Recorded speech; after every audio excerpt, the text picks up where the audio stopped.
ada teori baru yang Anda hasilkan di situ, begitu ya. Jadi ada makna apa dari gambar-gambar tadi? Misalkan entah gambar Anda mungkin seperti ini, entah Anda ngasih gambar interface model segala macam. Nah, itu harus dibuat diskusi di situ. Artinya Anda memberikan sesuatu yang di dalam makna yang terkandung di dalam semua gambar-gambar yang Anda berikan, gambar ataupun tabel yang Anda berikan di dalam why-nya, why kenapa kayak gitu, kok nilainya bisa turun terus ya, kok nilainya bisa naik terus ya. Jadi Anda harus libatkan semua di situ. Jadi misalkan ada faktor-faktor lain apa yang mengaruhi, kemudian mengapa kok interface perancangannya kok hanya seperti itu misalnya gitu ya. Nah, itu harus Anda berikan statement. Kemudian kesimpulan, ya kesimpulan ini nggak harus bisa menjawab tujuan. Pokoknya tujuannya harus bisa. Kalau tujuan militer, kalau tujuannya ada tiga, ya berarti kesimpulannya harus bisa menjawab tiga tujuan tersebut. Jadi Anda tunjukkan tujuan pertama apa, berhasil enggak, seperti apa hasil tujuan kedua, tujuan ketiga, dan seterusnya. Kemudian saran. Saran ini penting ya. Disarankan apa yang menjadi sesuatu yang kira-kira kurang berhasil di Anda gitu, yang itu yang disarankan kepada orang lain agar ketika orang lain itu melakukan penelitian seperti Anda, maka itu bisa menjadi lebih lebih berhasil gitu ya, bisa menjadi lebih, atau apa yang kurang itu bisa menjadi lebih lebih lengkap gitu. Kemudian daftar pustaka. Please gunakan daftar pustaka yang otomatis. Saya menyarankan sekali. Entah mau pakai EndNote terserah atau Mendeley, biasakan menggunakan yang otomatis ya, jangan manual. Jadi kita biasanya gampang. Nanti kalau Anda mau dikonversi ke jurnal juga lebih gampang gitu ya.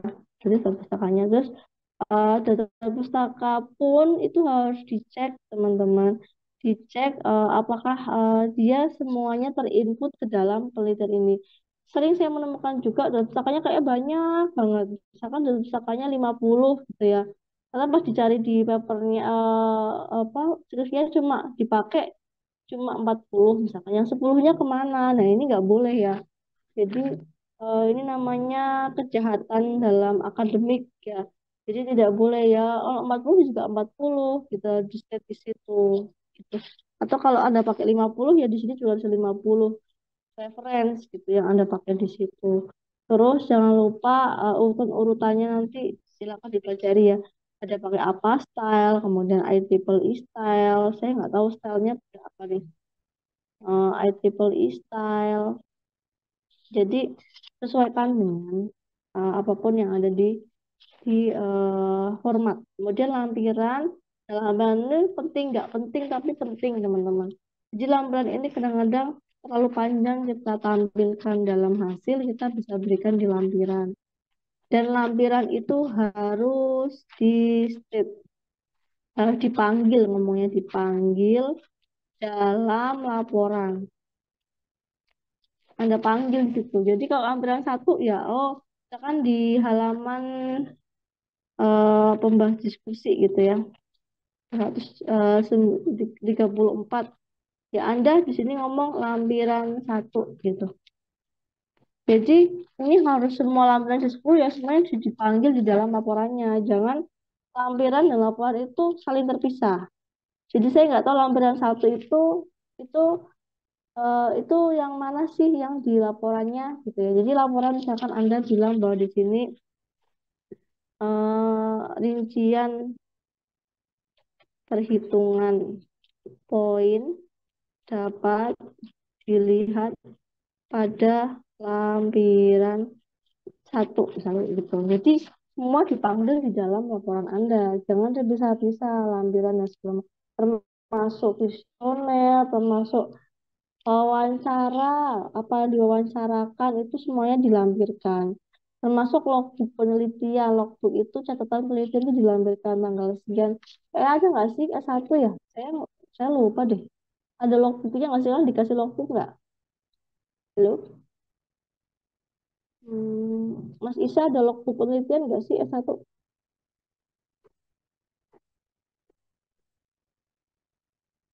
Logbook? Logbook nggak ada ya? Nggak ngerti logbook? Ada yang ngerti logbook? Logbook itu berupa catatan penelitian. Ada yang tahu? Hmm, yang udah penelitian siapa nih? Mas Usman, pernah dikasih tahu nggak logbook penelitian? Belum, Bu. Belum pernah dikasih tahu. Hmm, berarti belum ada ya? Kalau saya sih megang dulu S1, S2 kayaknya enggak, S3 saya dikasih tahu. Logbook itu benar kayak buku, tapi tiap hari Anda cuma nyatet apa isinya. Kalau nggak ada, itu biasanya ditanyakan juga.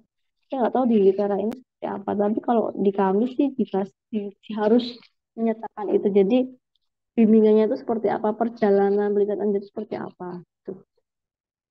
Saya lanjut di sini, kemudian bab pendahuluan ini yang nanti Anda, nanti coba ini dikerjakan di teman-teman untuk bab satunya. Sebisanya nanti coba pas UTS akan saya mungkin saya akan tanya di UTS nanti ya bab satu latar belakang rumusan masalah pertanyaan penelitian tujuan manfaat jadi makin latar belakang itu sebenarnya the whole ya mengapa ya mengeneralisasi semuanya kemudian rumus itu di dalamnya kemudian pertanyaan penelitian itu lebih spesifik lagi tujuan lebih spesifik manfaat lebih spesifik lebih spesifik gitu ya nah terus penyusunan rencana penelitian rencana itu kalau bisa kontekstual ya teman-teman. Saya bilang kontekstual. Jadi artinya itu sesuai dengan apa yang Anda kerjakan. Jangan buat rencana penelitian yang orang-orang lain juga nggak usah, Anda juga bisa gitu. Orang-orang lain nggak usah, Anda juga tahu, iya kalau penelitian itu kayak gini. Menyusun instrumen, juga instrumen, pengolahan data. Ya semua juga melakukan pengumpulan data, semua juga melakukan pengolahan data, semua juga melakukan. Tapi paling enggak tuh instrumen apa, uji coba apa, itu kan ada yang tahu kan. Pengumpulan data apa, itu harus dikontekstualkan. Sehingga orang itu nggak bingung. Anda tuh makin detail tuh Anda makin membantu Anda sebenarnya untuk apa ya, untuk men-schedule kan kapan saya harus selesai. Seperti itu. Jadi itu ya teman-teman. Jadi jangan misalkan seperti ini ya, penyusunan desain pembelajaran virtual laboratory. Nah, ini kan lebih nih, lebih jelas misalnya gitu kan. Nih, pertama bisa ada instrumen validasi, seminar proposal itu seharusnya yang bagus tuh sertakan semua sampai seminar-seminar skripsinya itu Anda harusnya sertakan semua. Jadi gitu. Misalnya kebutuhannya apa? Observasi, wawancara, kuesioner, FGD gitu kan. Penyusunan desain media belajar virtual laboratory, validasi desain produk, pengembangan media belajar virtual laboratory. Jadi letakkan ini namanya kontekstual, jadi sesuai dengan apa yang kalian kerjakan gitu ya. Uji coba produk media gitu ya, skala terbatas, uji coba pemakaian, uji coba kelompok besar, implementasi tipe ya menulis penelitian, penilaian, tesis. Jadi sertakan sekontekstual mungkin gitu sehingga yang baca tuh nggak bingung. Kemudian ini boleh rencana penelitian yang kontekstual ya, benar ya. Nanti jadi sebenarnya awalnya jadi metodologi penelitian. Kalau metodologinya Anda sudah punya, biasanya Anda bikin ininya lebih gampang ya. Bikin ininya lebih gampang jadwal penelitiannya. Jadi kalau ini sudah ada, misalnya kalau ini sudah ada nih, misalnya ini lebih gampang dikerjakan, ini lebih mudah. Jadi ini, jadi eh Put kira-kira di sini yang paling bagus ya Anda sudah tahu ini mau mulainya. Kalau ini lebih terstruktur lagi ya. Kalau Anda bisa membuat tahapan-tahapannya ini lebih bagus lagi. Tahapannya apa? Jelaskan di sini tahapan penelitiannya apa. Mulai menentukan topik, menentukan rumusan masalah, tujuan penelitian, menentukan ruang lingkup penelitian. Kemudian tahapan keduanya mau ngapain? Misalnya di sini adalah pembuatan pemahaman dasar teori, teori apa yang Anda gunakan? Oh, saya menggunakan teori sistem, teori simulasi, teori model gitu ya, teori sistem dinamis, teori kebijakan. Kemudian di sini hasilnya apa? Dari teori itu saya memperoleh konsep, permasalahan. Terus apa di sini setelah Anda di literatur, berarti ini data sekunder, kemudian Anda butuh data untuk membantu Anda, data mental, data tertulis, data apa di sini sudah tahu ya data itu pasti bentuknya kan jejer gini. Kemudian membuat causal loop, stock flow, model simulasi, skenario dan seterusnya gitu kan. Kalau dirasa, biasanya saya akan apa ya, kalau dirasa terlalu panjang tuh bisa, sebenarnya ini analisis ini bisa sampai sini nih, selesai nih. Menurut saya ini dari perancangan sampai analisis ini bisa sampai selesai. Jadi gitu, jadi makin makin kontekstual tuh makin bagus. Nah, jadi berdasarkan hasil temuan jurnal tersebut, maka Anda dapat mempertimbangkan kasus dan pendekatan apa yang akan diangkat dari itu. Jadi ini berdasarkan dari jurnal yang Anda temukan ya. Oke, oke. Saya lanjutkan lagi materi. Ada pertanyaan nggak sampai sini? Saya mau lanjutkan materi lagi setelah ini. Saya tolong sampai jam setengah enam tadi ya. Ada pertanyaan nggak? Halo. Ini kemudian nanti coba kita bahas ya. Anda sudah mengerjakan itu belum? Anda sudah mengerjakan yang kemarin Matrix? Adakah?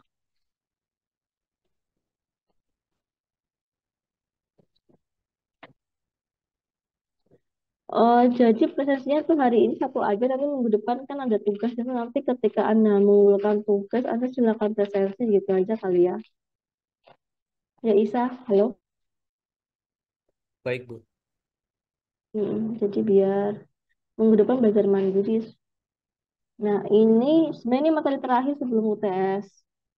Jadi ini tentang identifikasi, pembelajaran metode, teknik, dan pendekatan penelitian. Sebenarnya pendekatan ini kita sudah masuk ke bab 3, teman-teman.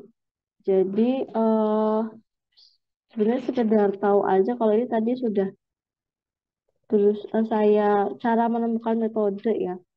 Jadi untuk metode penelitian ini kan sebenarnya teknik untuk menyelesaikan masalah ya. Jadi metode apa yang kita pakai itu kita sesuaikan dengan masalah yang kita hadapi seperti itu ya. Dan memang kebutuhan dari permasalahan yang kita hadapi. Jadi memang awalnya dari topik isu masalah dulu, kemudian tujuan penelitian, kemudian kita baca-baca studi-studi terdahulu. Kemudian kita akan melihat metode atau hasilnya seperti apa. Nah, dari sini biasanya kita bisa tahu, oh ada keterbatasan metode A, kelebihan metode A apa gitu. Nah, dari metode-metode ini, hasil ini, kelebihan ini kita bisa menemukan, kira-kira dengan metode ini saya butuh data apa ya? Butuh sampel up yang bagaimana ya? Butuh bahan yang bagaimana ya? Kemudian jenis kriteria objeknya seperti apa? Kemudian instrumen dan alatnya. Jadi, eh, semakin banyak Anda, paling nggak ada beberapa yang Anda baca untuk Anda tahu bahan, data, sampel, objek, instrumen apa yang Anda butuhkan seperti itu. Nah, kemudian di dalam mengembangkan metode ini untuk skala S1 itu kita bisa menggunakan atau meniru langsung dari metodenya. Tentunya pasti ketika Anda menggunakan ini, Anda pasti akan ada yang berbeda. Minimal itu, minimal objeknya atau variabelnya pasti akan ada yang beda gitu ya. Tinggal Anda sesuaikan. Kemudian atau mengembangkan, bisa juga metodenya sudah ada, misalkan metode A, terus Anda kembangkan jadi eh, A apa gitu ya, A1 gitu ya. Jadi yang tadinya misalnya saya ngomong sistem gitu ya, sistem dinamis, terus saya kembangkan menjadi sistem plus genetik algorithm gitu misalkan. Itu bisa. Jadi mengembangkan yang menggunakan saya langsung meniru sistemnya. Pastinya dengan objek yang berbeda atau dengan tujuan yang berbeda ya, harus berbeda walaupun metodenya sama, tapi minimal harus perbedaan di data, data objek dan tujuan. Kemudian atau rancangan baru, misalnya yang dulu itu pakainya sistem nih. Sistem kayaknya dia lebih homogen deh. Sekarang saya mau pakai kasus yang di sini, tapi dengan agent based modeling misalnya gitu ya. Oh, kenapa pakai agent based modeling? Karena karakteristiknya hampir sama, tetapi kalau sistem pendekatannya dia perilaku homogen pada mm, apa entitasnya, kalau di sini perilakunya heterogen pada entitasnya gitu. Bisa, misalnya metaheuristik gitu ya, yang tadinya saya pakai koloni, misalnya sekarang saya mau pakai apa gitu ya. Jadi particle swarm optimization misalkan gitu. Jadi bisa seperti itu teman-teman yang berbeda. Kemudian menyusun tahapan kegiatan penelitian, ya ini nanti seperti tadi ya membuat alurnya dan segala macam, kemudian terstruktur dan komunikatif, baru gambarkan dan narasikan. Jadi Anda gambar, misalnya metode itu harus ada apa dari pertama mulai apa, kemudian eh, kegiatan-kegiatannya ya, kemudian seperti ini biasanya, kemudian sini. Jadi nanti setelah itu sampai ketemu hasilnya baru end selesai. Jadi start sama end-nya tuh harus ada. Nah, kemudian untuk menggunakan metode meniru itu, pertama kriteria jenis objeknya harus beda ya ketika Anda meniru. Kemudian jumlah data atau sampelnya tuh dibedakan. Kemudian prosedurnya juga beda. Kemudian penyajian pembahasannya juga diusahakan beda. Jadi walaupun Anda meniru tuh sudah dibedakan teman-teman kriteria atau jenis objeknya beda. Jangan benar-benar sama ya. Sekarang jumlah data atau sampelnya udah objeknya beda, sampelnya beda tuh kan. Kalau yang sebelumnya pakai 400 data, mungkin saya pakai misalnya 250 data, kayak begitu ya prosedurnya. Kemudian mengembangkan metode terdahulu itu misalkan Anda menambahkan atau mengubah, menambahkan sesuatu ya. Misalkan atau mendalami sesuatu. Kalau misalkan yang sebelumnya belum, misalkan sebelumnya pakai teknologi acceptance, teknologi acceptance model itu ada perceived ease of use, perceived usefulness gitu ya. Misalnya terus, oh sekarang saya mau pakai teori plan behavior deh, nambahin variabel variabel B misalnya gitu. Nah, itu tambahan. Terus perubahan rumus persamaan misalnya gitu. Kalau sebelumnya misalkan dia sama dengan AX plus B plus C misalkan gitu. X1 misalkan BX2, CX3, oh saya nambahin lagi misalkan DX4 misalkan gitu. Jadi ada penambahan. Atau misalnya penambahan prosedur misalnya gitu bisa juga ya.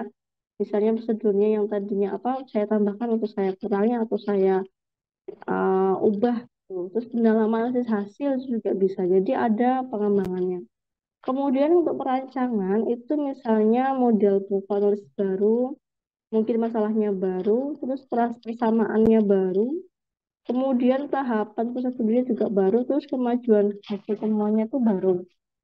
Ya, jadi eh, biasanya yang metode-metode baru ini biasanya di levelnya yang lebih tinggi, misalnya kayak S2 atau S3 itu biasanya banyak perancangan metode baru.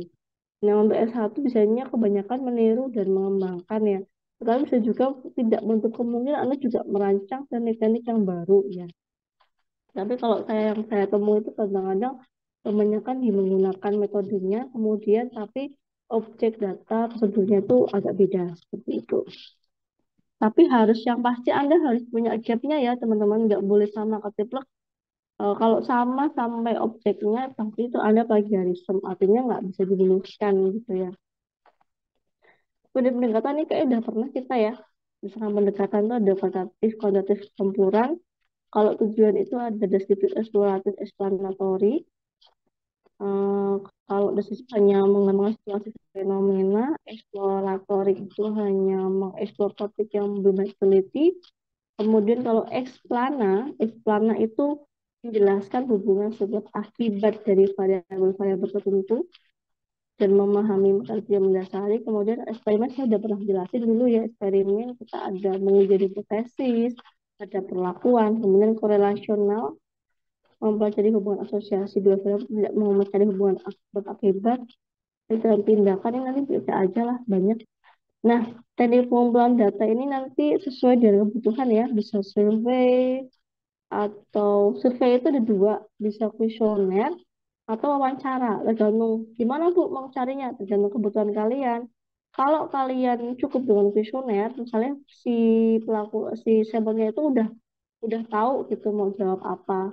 Sebenarnya itu agak tricky ya bikinnya karena kadang orang itu nggak paham dengan apa yang Anda maksud. Jadi kuesioner itu juga harus dipastikan yang Anda cari itu orangnya tepat dan orangnya tahu gitu. Jangan sampai orang tuh nggak ngerti apa yang Anda maksudkan tuh. Nah, kenapa Bu? Biar bisa gitu ya Anda harus uji coba dulu kuesionernya, sehingga ketika Anda berikan nanti untuk penelitian, itu benar-benar kuesioner yang bisa dipertanggungjawabkan. Kemudian studi kasus itu bisa mendalami individu, kelompok, fenomena, itu biasanya kita menggunakan beberapa orang ya. Studi kasus, kemudian eksperimen itu biasanya banyak kan di teman-teman ergonomi ya. Tapi di POSI juga ada yang mungkin simulasi untuk yang hard, yang station kerja juga bisa. Kemudian observasi itu kita lebih ke pengamatan langsung ke opsi penelitian tanpa campur tangan peneliti. Jadi kita benar-benar pengamatan melihat melihat gerak-gerik pelakunya, kemudian bagaimana itu pengamatan wawancara ini percakapan, kemudian dokumentasi ya. Nah, saya mau jelasin em, metode penelitian di dalam fungsinya ini ada 5. Pengumpulan data, sampel, bahan penelitian, kemudian metode ini beberapa ya, metode pengujian validas data, sampel bahan, kemudian metode pengolahan atau perancangan atau pengujian, metode pengujian penelitian hasil. Jadi sini tadi yang tadi itu validasi bahan, yang ini validasi hasil atau validasi sampel. Coba jadi ada tuh sebenarnya sebelum melakukan itu harus validasi dulu datanya atau sampelnya. Kemudian kalau sudah dirancang dan menemukan hasilnya, Anda validasi lagi penilaian. Jadi tadi Mbak Dina misalkan membuat CVA untuk perhitungan poin. Itu nanti sebelum dilakukan itu harus validasi dulu tuh datanya, sampelnya, benar enggak ini sampelnya yang digunakan. Kemudian nanti divalidasi juga hasilnya bahwa apakah yang dirancang itu benar-benar bisa menghitung sesuai dengan tujuan dari penelitian tersebut, dari kebutuhan di SMP tersebut, gitu misalnya itu ya. Jadi seperti itu. Kemudian interpretasi, penyajian, dan pembahasan. Jadi ada metode juga. Jadi metode itu nanti dijelaskan semuanya teman-teman di dalam Anda menjelaskan metode penelitian. Jadi bagaimana cara ngumpulin datanya, bagaimana nguji datanya, atau nguji sampelnya, bagaimana ngolah itu dijelaskan satu. Terus sampai cara validasinya, interpretasinya itu jelasin. Misalkan kalau mau data, kalau primer saya pakai wawancara, pakai kuesioner, observasi, eksperimen. Kalau sekunder ya ada studi pustaka, atau data analisis, atau data statistik, atau laporan perusahaan, dokumentasi, foto, arsip, tautan gitu ya. Kemudian metode pengujian data atau sampel. Nah, uji-uji ini nggak harus seperti ini. Ini mungkin untuk teknik mesin ya, atau sisman. Tapi kalau mungkin Anda bisa pakai cara misalnya uji siswa itu juga ada teman-teman. Jadi yang lain-lainnya juga ada. Ini memastikan bahwa metode yang digunakan itu dalam pengujian menghasilkan hasil yang akurat, konsisten, dan sesuai standar yang berlaku. Jadi uji sampel itu juga penting. Jadi ketika Anda, yang biasanya pas Anda ngujiin kuesioner itu juga di sana tuh terkait dengan uji sampelnya juga. Kemudian pengujian atau pengolahan rancangan ini komponen kunci ya. Jadi setelah Anda nanti punya datanya, sampelnya, Anda langsung mengujikan di perancangan. Ini penting. Di sini kita punya pengolahan statistik. Statistik ada 2 ya, ada 3 malah sekarang. Deskriptif, ini misalnya ya mungkin data-data umum ya, rata, median, mau distribusi frekuensi. Kemudian analisis inferensial, nah ini udah pakai uji T, ANOVA, regresi korelasi. Kemudian data mining itu biasanya untuk menemukan pola atau hubungan yang tersembunyi dalam data yang besar ya. Atau sebenarnya penambangan data gitu ya.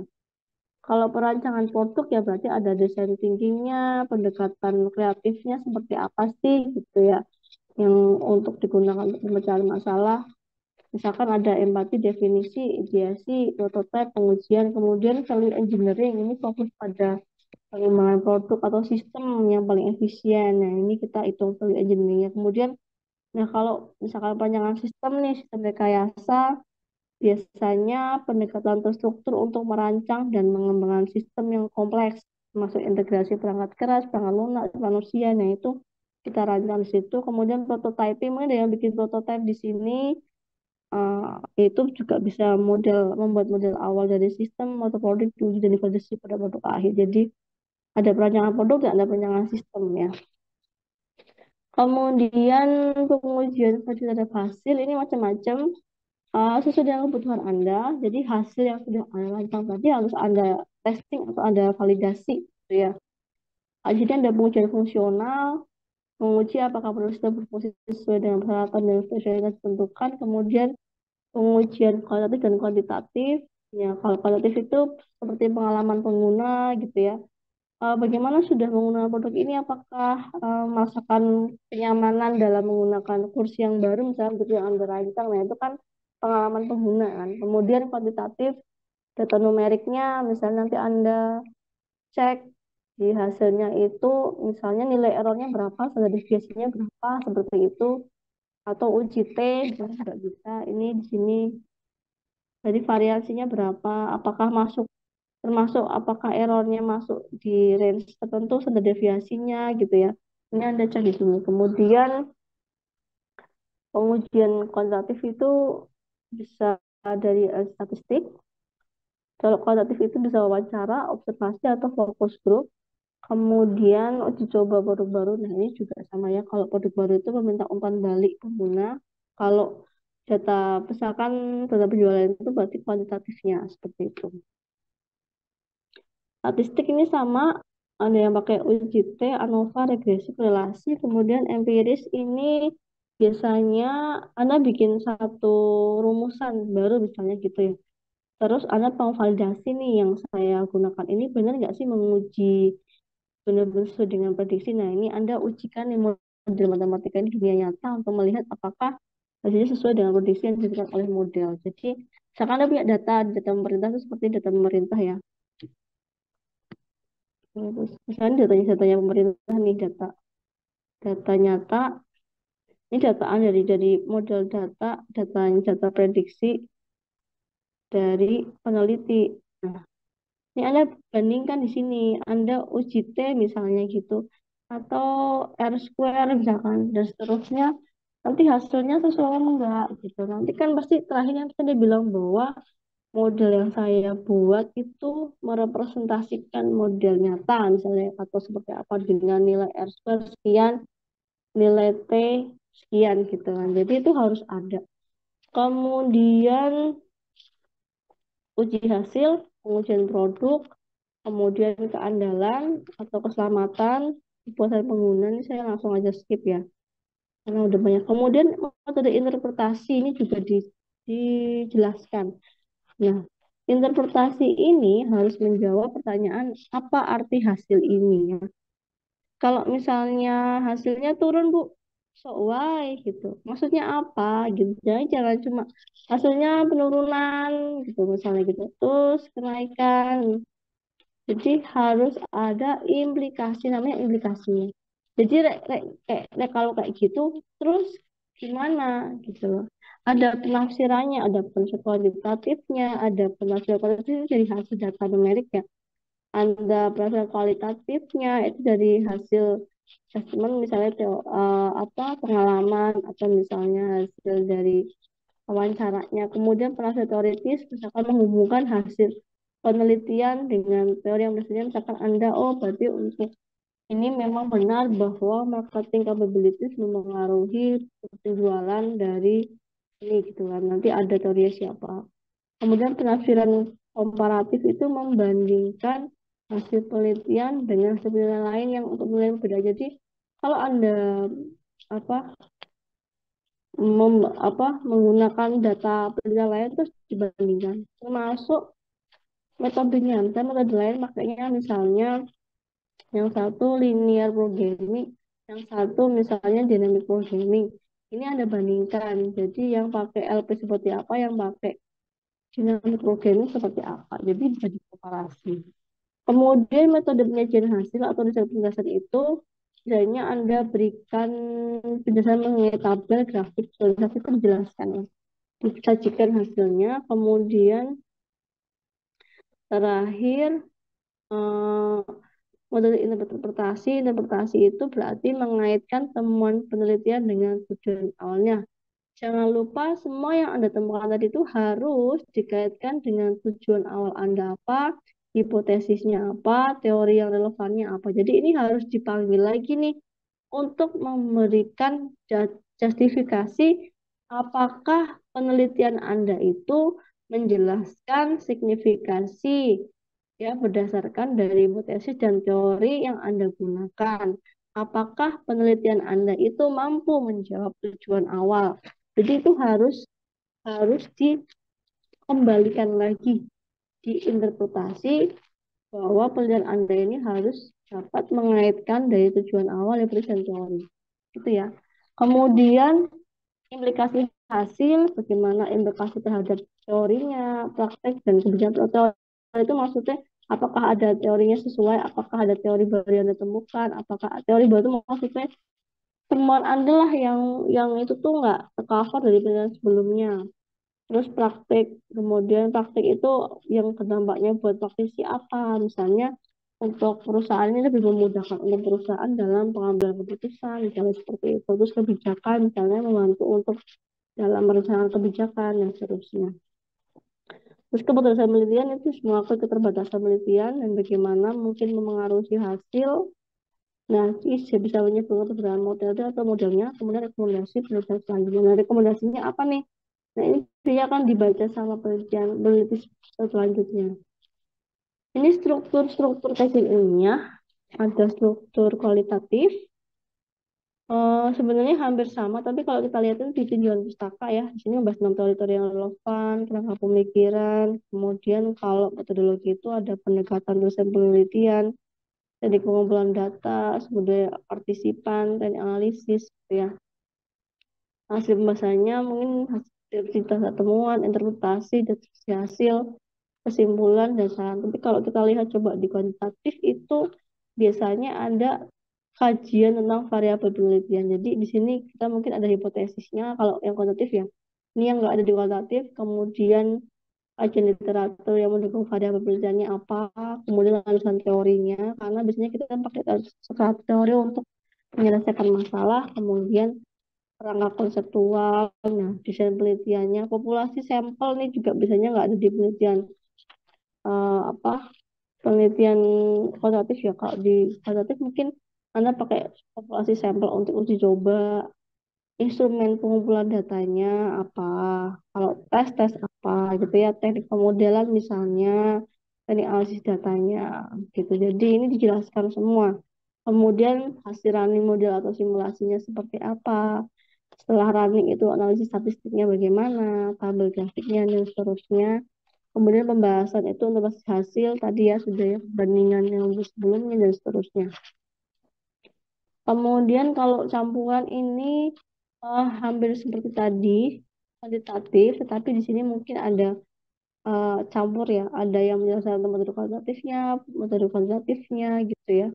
Kemudian kajian teorinya juga campuran di situ, kemudian integrasinya dan seterusnya. Kemudian sudah selesai ya. Ya, jadi seperti itu ya teman-teman cara untuk menstruktur dari karya ilmiah kalian. Harapannya sih mungkin bisa ditiru ya di sini. Minimumnya seperti itu. Kemudian nanti untuk penjelasan lebih lanjutnya nanti kita akan diskusikan setelah UTS. Kira-kira ada pertanyaan sampai sini? Halo, ada pertanyaan? Hmm, ada yang mau share screen? Ada yang belum jelas tentang bab 6 dan bab 7?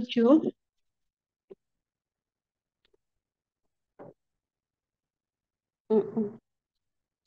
Ada yang bisa share screen tugas minggu lalu nggak? Coba saya pengen tahu dong. Ada yang bisa share. Ada pertanyaan nanti silahkan ditanyakan ya. Saya coba people. Ada yang belum pernah saya panggil kah di sini?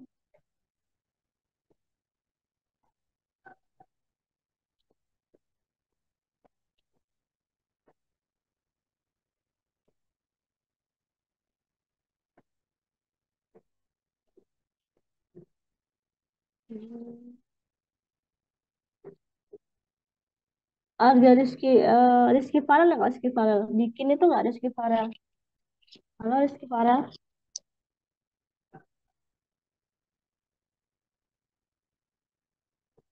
Ada Rizky Iya, Bu. Farel. Iya ada, Bu. Bikin sudah bikin matris penelitian. Oh, aku tuh Bisa belum bisa sih, Bu. hmm, 3 minggu lalu sepertinya ya. Sudah baca berapa jurnal kira-kira?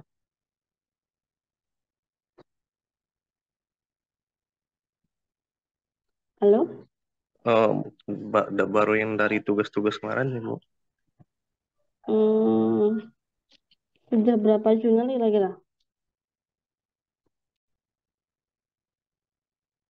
Tentang apa Rizky Farel penelitiannya? Kira-kiranya? Ini saya bisa bantu.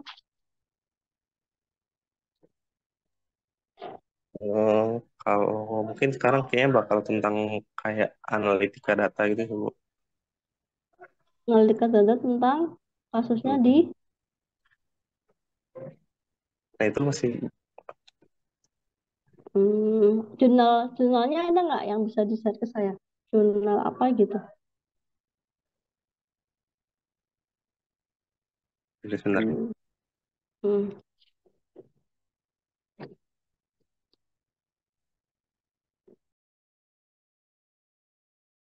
Kalau yang sudah bisa mencoba, tolong hand raise yang sudah membuat di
halo cek cek. Anda sudah bisa?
Rizky Farel ini tinggal ini aja ya. Kali harus, menurut saya tinggal di ini Rizky. Dibentuk Ya, Bu. ke Excel ya. Kan sudah nulis di itu kan. Sudah nulis di Word kan ya. Oh iya, Bu. Koran masih di Word. Mm-mm. Terus ini coba dibikin Excelnya nanti tambahkan lagi beberapa lagi. Oh, analikan data. Oke. Ini kalau saya lihat jurnalnya nih ya. Pemanfaatan analitik dan industri manufaktur. Oke. Kayak luas banget jadinya. Dan masih itu big data lantai pasokan.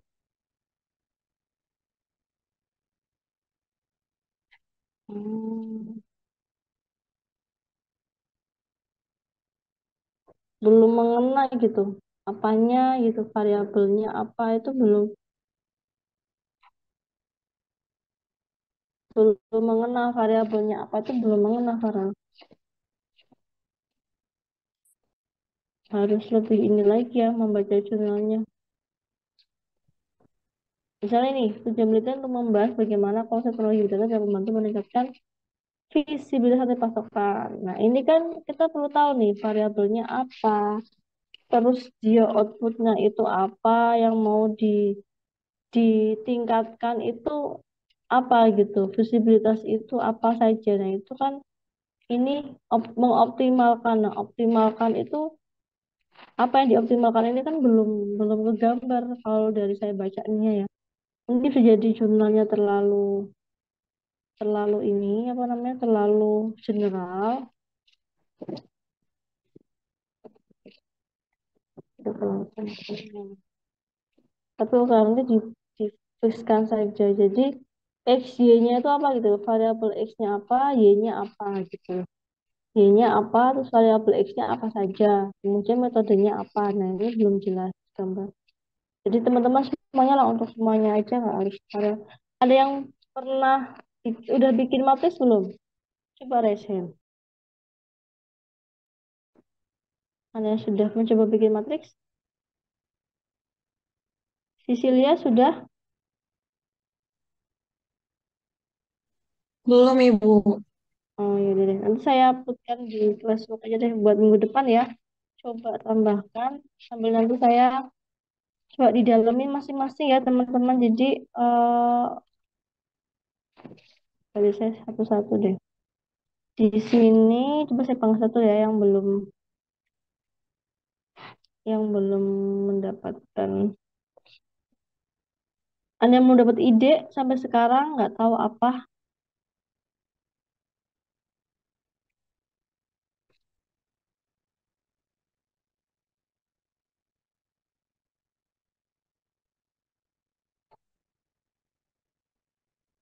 Kalau Hafiz ada nggak Hafiz Rinaldi?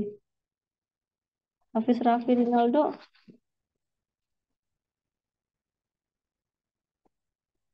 nggak ada orangnya. Petra Abdibuana sudah dapat ide Petra? Oh, nggak ada juga ya. Dava Rizky ada? Halo Dava, Ada, Bu. udah ada ide Dava menulis apa? Paling saya optimalisasi biaya distribusi gitu sih, Bu. Ya udah pokoknya ada di dulu ya. Oke, Muhammad Isa. Isa ini sudah daftar TA ya Isa ya? Iya, Bu, sudah. Dengan siapa Isa? Dengan Dosennya? Pak Zaki, dosen Pak pembimbing. Zaki ya. Iya, Bu. Semester berapa sih Isa sekarang? Sekarang semester 7, Bu. Berarti bisa selesai semester ini atau gimana kira-kira? Kemungkinan semester depan sih, Bu. 8. Semester depan ya. Oke. Kemudian lanjut ke Togar Mandikos. Togar, halo.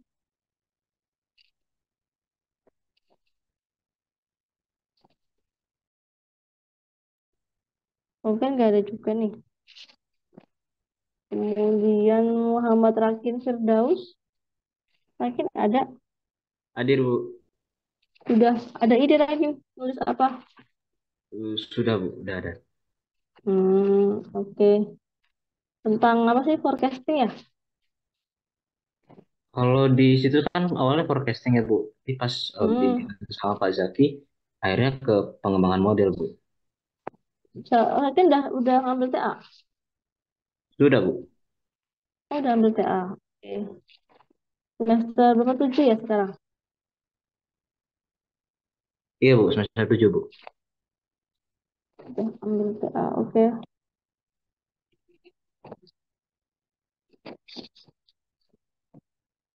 Oke.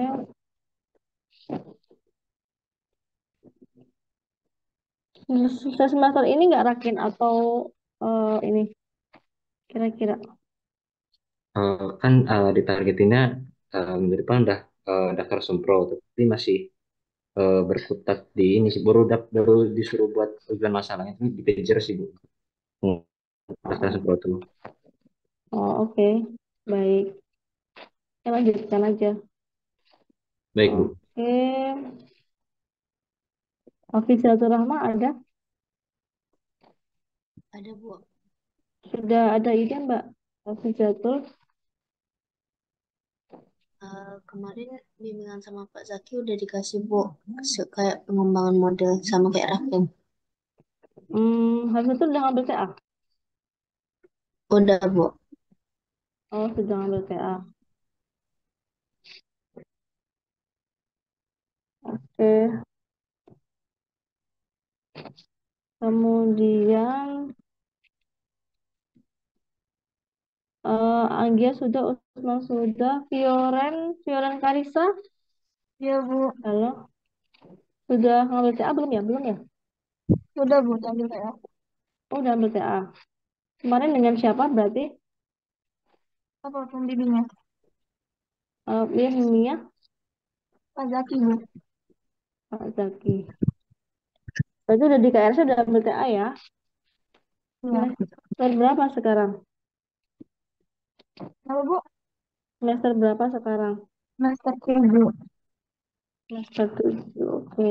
Apakah sudah selesai semester 7?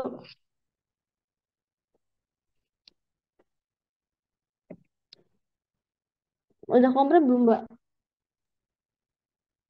Belum Bu. Oh, belum kompre. Baik. Oke, oke. Semoga bisa selesai ya. Oke. Ada lagi yang sudah ngambil TA? Mbak Putri Anjani sudah ngambil TA belum?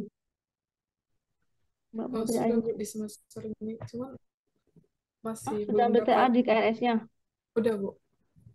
Oh, bimbingannya siapa? Oh, Udah Ibu Juni diplotkan Bu. Oh, Bu Juni ya. Oke. Oh Bu, sama saya sekalian mau nanya Bu. Mm-mm. Ini kan saya udah coba buat matriks gap research itu semalam Bu. Cuman masih Mm-mm. agak Coba bingung di-share juga aja, sih. Mbak. Oh iya Bu. Di-share screen aja coba.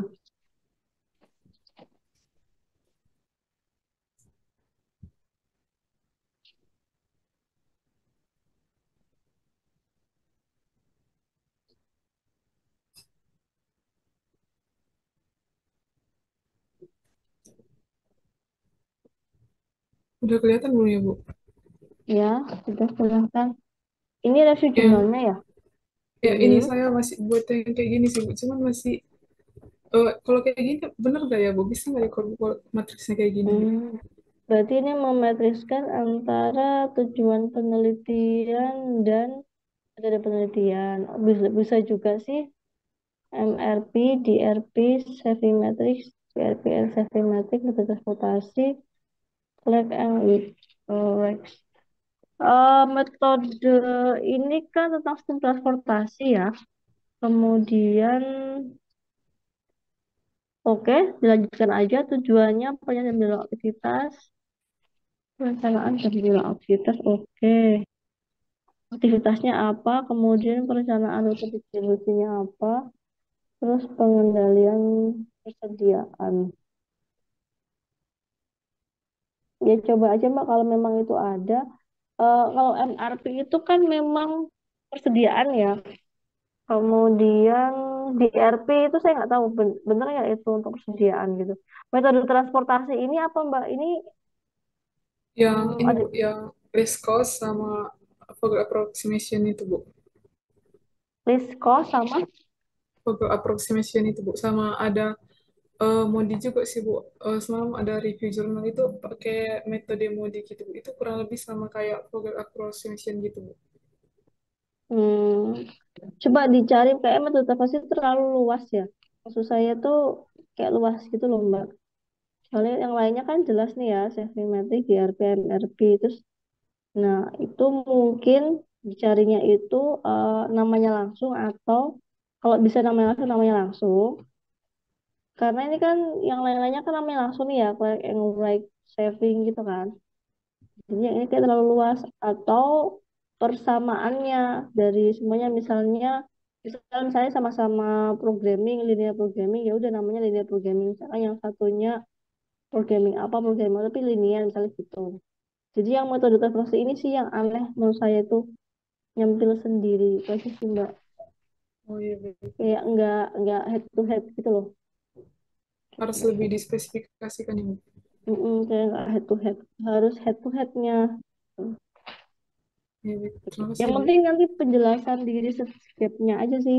Habis dari ini nanti kan Mbak kan ngeplotin nama-nama tengah-tengahnya itu kan, ngeplotin nama-nama penelitinya di tengah-tengah itu. Iya Bu. Nanti kan Mbak kan ngasih Mbak di mananya kan, maksudnya Mbak ngeplotin namanya Mbak Putri di bagian mana nih, ngerjainnya bagian mana gitu kan. Nah itu nanti yang penting penjelasannya juga di bawahnya. Gitu. Oke, udah nice try, udah nyobain.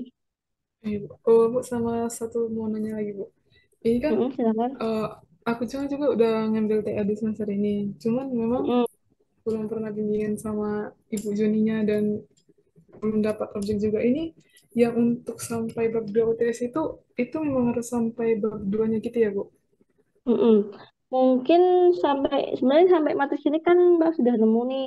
Paling enggak ide dari Mbaknya aja apa dulu gitu. Jadi mungkin teman-teman yang belum sama sekali belum pernah bimbingan sama dosennya, silahkan eh, sesuai keinginannya dulu aja deh gitu. Ibaratnya nanti untuk mempropos mempropos dosennya itu dari pemikirannya teman-teman seperti apa, dari pemikirannya apa bayangannya teman-teman semua itu seperti apa itu dulu aja menurut saya. Jadi kalau yang udah pernah bimbingan kan udah jelas ya mau ngerjain apa. Kalau yang belum pernah bimbingan ya pikirkan dulu ide-ide awalnya seperti apa gitu. Kalau bisa mandiri lebih baik gitu, bisa lebih mandiri, nggak usah nunggu-nunggu dosennya. Gitu aja sih, nanti pasti kan ada perbaikan-perbaikan ya. Is oke lah, perbaikan pasti ada. Kita aja menurut dari saya. Oke, Bu. Terima kasih banyak, Bu. Ya, sama-sama. Ada lagi yang sudah mencoba? Izin masuk, Bu. Ah Saya ya, silakan Mbak Nisha. izin saya screen ya, Bu. Iya, iya, silakan. Saya di semester ini udah ngambil TA. Pembimbing saya sama Kak Hersa. Jadi saya udah ngajuin Hmm, ya, Bu. Itu mengenai rancangan pengambilan keputusan strategi pemasaran pupuk di hmm, kantor provinsi daerah Lampung menggunakan metode toksis. hmm. Untuk matriksnya ini saya sudah rangkum, tapi untuk fokus penelitiannya itu di pemilihan objek, kombinasi metode, rancangan strategi, penerapan metode, sama penerimaan objek. Hmm. Nah, untuk rancangan strategi, saya masih mencari, Bu, yang di Hmm. metode penelitian yang berbeda. Oh, oke, oke. Saya bentar-bentar penerimaan pilihan objek, kombinasi metode. Yang ini kombinasi ya. Kia Mulail dan oh dia AHP dan SAW. Oke, yang ini kombinasi penerapan metode. Perancangan strategi memang yang sebelumnya nggak banyak strategi Mbak, yang tulisan sebelumnya. Sebelumnya itu banyak kan cuman mengasih rekomendasi, Bu. Hmm, rekomendasinya dalam rangka peningkatan mutunya atau perancangan itu maksudnya Eh, eh, eh, perancangan strategi itu bayangannya apa outputnya, misalnya apa gitu bentuk. Outputnya tuh Excel gitu loh, Bu. Jadi dari perusahaannya sendiri bisa nerapin langsung. Kalau misalnya eh, ini kan untuk pemasarannya kan di daerah Lampung itu ada 15 kabupaten ya, Bu. Nah, dalam Mm, pemasaran itu optimalnya tuh di daerah mana? Sama pupuk apa yang sering diminatin sama konsumen gitu. Jadi oh gitu, oke oke. kalau di- Soalnya saya takutnya yang sebelumnya tuh udah ada perancangan strategi, tapi mungkin eh mesti ini kan sebenarnya semuanya untuk penyelesaian masalah pengambilan keputusan ya, AP, smart office itu kan, semuanya iya, kan pengambilan. Mesti dia cuma pengambilan keputusan aja atau ada rancangan strateginya gitu. Itu sih aku saya ada rancangan strategi, tapi ya maksudnya rancangan strateginya seperti apa? mm-mm. Oke oke. Rancangan strategi itu nggak harus ini ya, nggak harus bentuknya diagram atau apa ya. Rancangan strategi itu bisa bentuknya bisa tulisan loh, kayak misalnya apa namanya kayak rekomendasi itu juga bisa jadi itu rancangan strateginya loh, perusahaan ini mau menerapkan A B C D, A1 A2 apa 3 itu juga bisa jadi rancangan strategi. Hati-hati, jadi nggak harus bentuknya, nggak harus gambar, nggak harus kotakan atau Excel gitu. Nah itu hati-hati Mbak di situ. Ya, kemarin saya udah ada bimbingan kan, Bu, sama Pak Hersa. Mm, mm, Saya ini bertanya mengenai kalau misalnya saya cuma ngasih rekomendasi aja gitu gimana, Pak? Kalau mm, dari Pak Hersa sendiri itu bukan engineer, Bu. Jadi sebisa mm, kita rancangan yang harus dikasih, yang harus jadi output gitu. Jadi saya kepikiran untuk mm. rancangan Excel. Pakai topsis itu ya Mbak berarti ya. Iya, Bu. Lah topsis yang dipakai yang sebelumnya kayak dipakai Putar Wibawa itu dia merancang nggak tuh? Merancang strategi nggak? Itu hati-hati juga sih. Ini, Bu.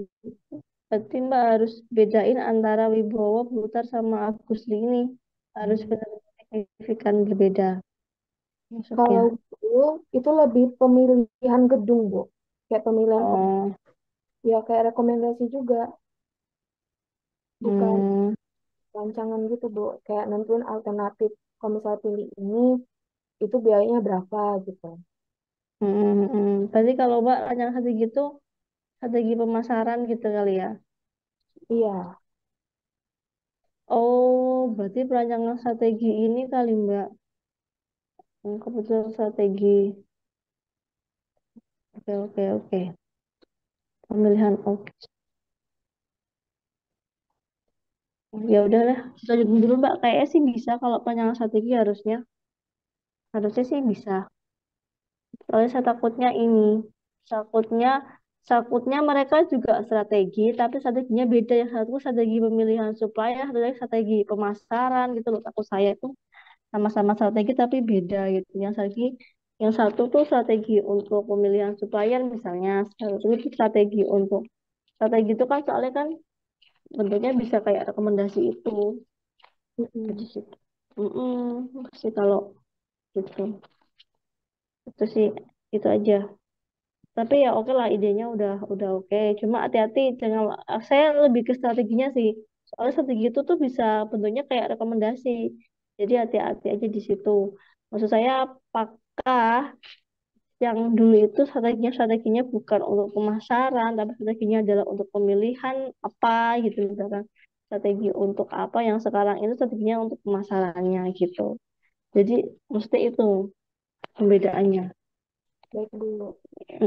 Jadi strateginya itu apakah strategi yang dulu itu dipakainya hanya untuk strategi untuk pemilihan pupuk misalnya gitu, yang satunya strategi untuk pemasarannya. Jadi itu yang harus benar-benar dibedain. Soalnya saya lebih ke strateginya itu yang saya takutkan sebenarnya. Yang lainnya is oke lah.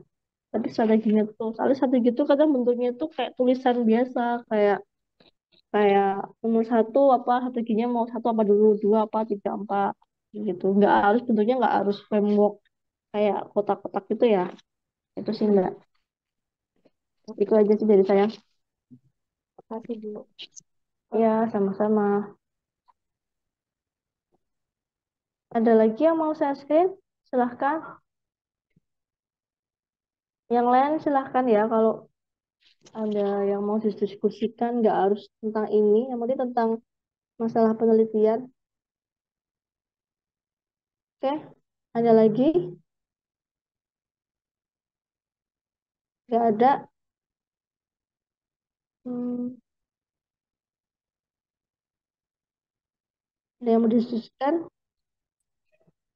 Baik, kalau tidak ada ya, nanti mungkin saya uploadkan di Classroom ya untuk minggu depan agar Anda menulis. Tulis aja apa dulu yang menjadi apa namanya ide dari Anda. Nanti baru saat itu nanti kita diskusikan kembali ya.